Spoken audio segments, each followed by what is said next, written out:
اسمحوا انه يبقى يعني ننتهز الفرصه دي ويبقى اللقاء اقرب للقاء مفتوح، يعني هيبقى القاعه مشاركه معانا فيه بشكل اساسي هنتلقى من حضراتكم ونجاوب عليها يعني ان شاء الله. لكن قبل ما ندخل القاعه والتساؤلات حضراتكم، انا بس هطلب حاجه لو سمحت. اطلب حاجه لو سمحت. يعني يبقى في هدوء كده مع بعض بحيث نستفيد من هذه الجلسه. وبعد الندوه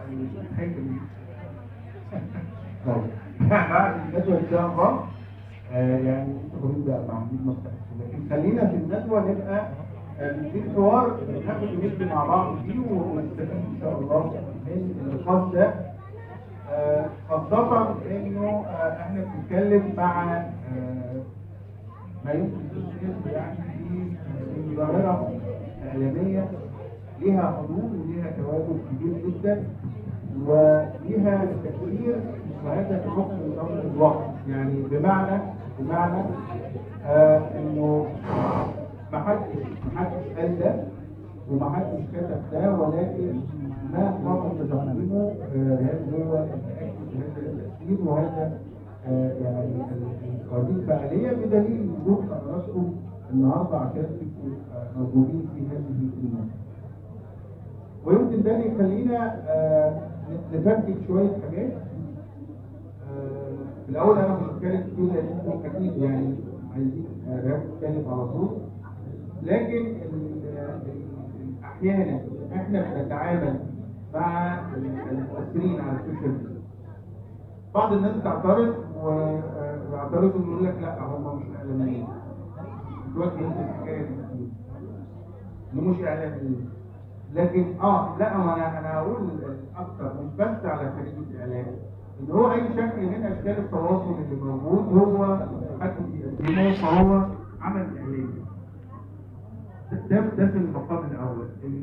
انت بقى تتفق او تختلف مع ده شيء اخر. فيها فانا ممكن عنوان الحلقه دي يضطرني ان انا اتكلم عنه في الجزئيه دي بشكل معين، وممكن في جزئيه ثانيه خالص تلاقيني بمجده فتقول لك الله هو انت بوشك بقى ولا ايه؟ هو انت بتحبي فلان ولا ما بتحبوش؟ انا لا بحب ولا بكره. انا متجرده تماما. يعني القصه وما فيها، انا دايما بقول القصه وما فيها واللي بيشتغلوا فيها متجردين سياسيا دينيا اجتماعيا. احنا ملناش انتماءات، احنا انتمائنا الوحيد للحقيقه فقط. يعني انا طبعا مستوعب اللي بتقوله ريهام، لان هي بتشتغل في مساحه مش محسوبه طول الوقت. يعني التاريخ طول الوقت مش محسوب. يعني في روايات كتيره، وزي ما هي بتقول يعني كل طرف بيبقى متبني روايه وشايف ان دي الروايه الصحيحه، وما يحبش حد ينتقد هذه الروايه او يتكلم عنها على عكس ما استقر. لكن الناس تحب بالاضافه الى هذا التاكيد انه انت عندك مصادر لكل المعلومات اللي بتقوليها، لكن الناس تحب تعرف انت بتشتغل ازاي. يعني انت والفريق اللي معاكي لحد ما بتقعدوا تسجلي الدقايق دي في الموضوع بتشتغلوا ازاي، يعني بتختاروا الموضوع ازاي، وبعدين تبداوا تعملوا السيرش ازاي، وبعدين تكتبوا ازاي. يعني ما وراء الكواليس، ما وراء القصه وما فيها. طيب محمد منطوي فين؟ تعالى. خلوني اعرفكم على الجندي المجهول ده دراعي اليمين وابني وتربيتي. تعالى يا محمد منطوي، حيوه طبعا. مين؟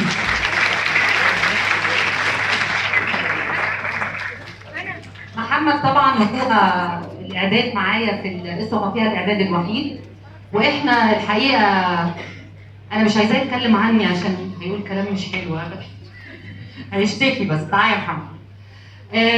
القصه وما فيها بيمر بمراحل كتيره جدا جدا الحقيقه، وهو برنامج مرهق. يعني انا ما بقعد مع نفسي بقول انا ايه اللي انا عملته في نفسي؟ ما كنت طلعت على التيك توك وخلاص، اي حاجه. الحقيقه البرنامج صعب وبياخد مراحل اعداد كتيره جدا، والحقيقه ان انا بطلع عين محمد منطوي تربيه ايدي. يعني انا بحس ان انا حطيت نفسي فيه.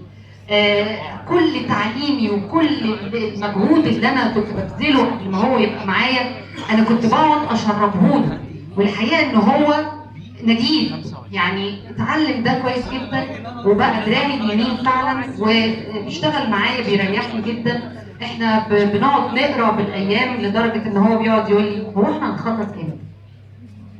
بقول له لا احنا مش هنخلص، يعني فكره النوم دي بتبقى بالنسبه لنا يعني هو يا عيني بيبقى نفسه اسيبه الساعه 6 الصبح ينام ولا حاجه وانا ما بسيبوش. فمحمد اديك